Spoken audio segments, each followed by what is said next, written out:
La première vague de Kuluna qui a siégé le place publique de la capitale du cuivre avec comme conséquence les tracasseries de la population, le vol et la confiscation de biens des Haut-Katongais en général, s'est envolée ce dimanche 8 mai 2022 en direction du centre de formation de Kanyamakasese dans les Olomami. Tôt les matins, ces jeunes désœuvrés regroupés dans l'enceinte du complexe Kiwele ont été embarqués dans des bus pour les amener à l'aéroport de Laluano afin d'atteindre la destination. Cérémonie qui s'est déroulée en présence du vice-gouverneur du Haut-Katanga, Jean-Claude Kamfwa Kimimba, l'œil du gouverneur Jacques Kiabula Katwe et du général-major Jean-Pierre Kassongo du service national. Arrivé sur le tarmac de Laluano, le numéro 2 de la province, Jean-Claude Kamfwa Kimimba, a assisté à l'embarquement ordonné de ce jeune évalué à 325, parmi lesquels se trouvent quelques filles à bord de l'Antonov 9S.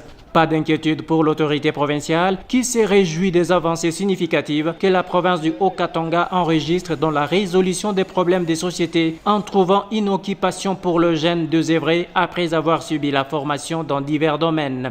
Nous sommes très contents de la manière que cette opération vient de se faire. Nos jeunes gens viennent d'être embarqués pour Mbujimaï et de Mbujimaï, ils vont rejoindre Kanyamakasese, là où le centre va bien les accueillir, les former, les apprêter pour qu'ils soient de citoyens qui vont servir la nation.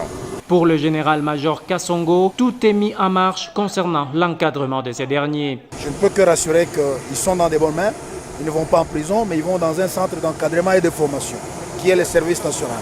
Au terme de toutes les formalités, l'Antonov 9S-AJG a décollé à destination de Kanyamakasese, dans la province du Olomami.